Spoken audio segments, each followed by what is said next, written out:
It is an information and referral agency that provides vital service to the most vulnerable people. Pathways Information Center opened its doors in the downtown east side in 2003 as a community-based resource center and now provides services to more than 3,000 people a year. But despite the success of the program, its future is on shaky ground thanks to changes handed down by the provincial government. Pathways is operated by the nonprofit TradeWorks Training Society and has received federal funding for 8 years. Under a federal-provincial agreement, the BC Ministry of Social Development administers the funding and has recently made changes to employment services delivery. Carol Madsen is Program Director at Pathways Information Center, and she phoned this program a few days ago when we were talking about community living issues, and alerted me to the changes that were being made and the impact that those changes were going to have on Pathways. Carol Madsen joins me in studio this morning, along with Perry Joyce, a member of Pathways Information Center, and Ray Lee, a frontline counselor and case manager at Pathways Information Center. I welcome all to the program, but let me begin with Carol Madsen. Good morning. Good morning. Thanks for having us. Well, thank you for being here. You alerted me to this story a few days ago when you called on another matter, a related matter, and I asked you to stay on hold and talk to Jessica because I wanted to hear more about the issue that you were raising. So give me a description, a more detailed description than I started with in terms of what you do, who you help, and what you think is happening. Okay, thanks. Pathways Information Center is an information resource and referral center in the downtown east side of Vancouver. Some people call the Carnegie Center the living room of the downtown east side. We're called by the residents of the community the office of the downtown east side. So we really function as a place when people are ready to make a change in their life, whether it's employment or wellness. They'll come into our building, and when they want to make some serious changes, they come in and they work with us. We work. Although we are funded through the ministry that funds employment programs, we have never really fit their model. So we function a little bit differently from some of the traditional employment service providers. We have a very, very open concept. We meet people where they're at, and we'll continue to meet them and work with them as far as they want to go on their pathway to wellness and to employment. And we're welcome, accessible for everybody. We also provide services immediately. So one of the strategies that we have in place is one of the things that we found over the years is many people, for example, don't show up for appointments. So what we do is we put in place a system whereby people can see a counselor immediately. So we always have people on drop-in duty. We also have staff constantly working the floor. One of the things that happens in the building is we find that it takes on average 7 visits to the center before people will actually sit down and meet with an employment counselor. A fourth function that the staff are all involved in is strategic thinking. So are they actually making a difference in these people's lives as we move them towards employment, wellness and employment? So we do function differently. We have 14,000 members, 3,000 people entering the building annually, 250 coming in every day, 150 assessments that happen every day, and 150 referrals, not every day, every month, and 150 referrals. So we're very, very concerned about the potential closure of our center.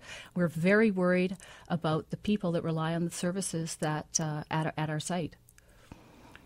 Ray, you are a frontline counselor, so just give me a sense of what that is about. Who comes to see you? Mm-hmm. We have quite a mix of people coming in. In fact, a large group are the homeless who are living in shelters, and they're referred to us, and when they do come to us, we have an open arm greeting of these individuals, and one of the things they really do need is an awareness of the resources that are out there in the community. So often they feel powerless because they don't realize there are supports in that community. So one of the major roles, of course, is for us to indicate to them that, if you need, for instance, housing, we will refer you to an agency that would provide that. Or if you need some help in the whole area of addictions, then the addiction services, we would then refer them. So we're very much like a communication link and allowing these people to really have information that empowers them to move forward. It's interesting when you say that, because quite often I see people downtown on the street, sometimes curled up in a doorway or just lying on the sidewalk, and you know that there are services available to them, yes, but they seem unable to access the resources, or just not aware that those resources are there. So if someone gets that person to you, mm-hmm. are you then able to direct them to the kind of help they need to get? Yes, there are times when they're directed to us, and again, that whole issue of trust. This is why we needed to, first of all, have good relationships. They come to us, and the first thing we do is greet them, respectfully. So many of our people have not been spoken to, in fact, in a respectful manner and a caring manner for years and years and years. And this really is something that is important to our people. And when we contact these individuals that have been on the street, they just come in, and that quite often is word of mouth, because we're so well known in the community. And through word of mouth, they say, hey, you should go to Pathways, there's some help there. And that's a lot of these people do come from there, as well as referred through the actual shelters themselves. Perry Joyce, can you speak to the importance of Pathways, what it means to people on the street, on the downtown east side? Absolutely. Pathways is, in my mind, probably one of the most important agencies down there, in that it's street-level services. It's not, you don't necessarily need a referral. Pathways offers services in the range of access to telephones, computers, fax machines, so on and so forth. If you're facing mental health issues, if you're facing just plain health issues, emotional health issues, substance abuse, whatever your issue is, Pathways, you can walk in the door at Pathways and they will put you in touch with whatever agency you need to be in touch with. And they will even go so far as to make that first phone call for you. So it's not like trying to hunt down an agency to help you deal with whatever issue you're dealing with. The service, the help is right there. And for people in the downtown east side, that's really important, because they don't have the resources to be marching all over the city hunting down resources. It's right there.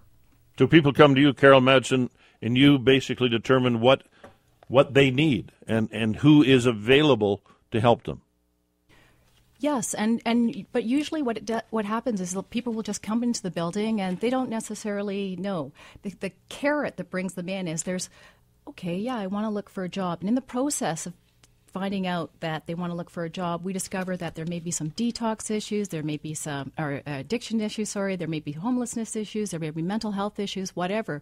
So we deal with the people where they're at and when they want to work. I should have mentioned earlier also that this whole program came out of a consultation process over 10 years ago, which involved 3 levels of government, residents, community agencies, and academics who were trying to come up with strategies to get people from the downtown east side employed and participating positively in the community. And during that process, they recognized that there was always going to be a group of people that were going to fall through the cracks. And so Pathways Information Center was a response to that need. And we continue to be that response, using as employment services as a way to get people in the door. But can you point to successes? I mean, can you demonstrate in some way that you've been able to provide follow-up, that you've been able to? I mean, you say you help 3,000 people a year, and Perry wants to speak to this. So, I first got hooked up with Pathways about a year ago. I was living in the downtown east side. I should add at this point that I'm in a homeless situation right now. I'm living in the Sally Ann's Beacon shelter on East Cordova. I was originally referred to Pathways through the Sally Ann. My initial model was that I wanted to go back to school. I'm at a stage in my career path where schooling is going to be necessary for me to move on. That process was underway. Employment interrupted it. I went over to the island for a year, and I'm back in the downtown east side and have restarted that process of going back to school. Pathways has been instrumental in that process, in hooking me up with the right resources, the right agencies to get me back.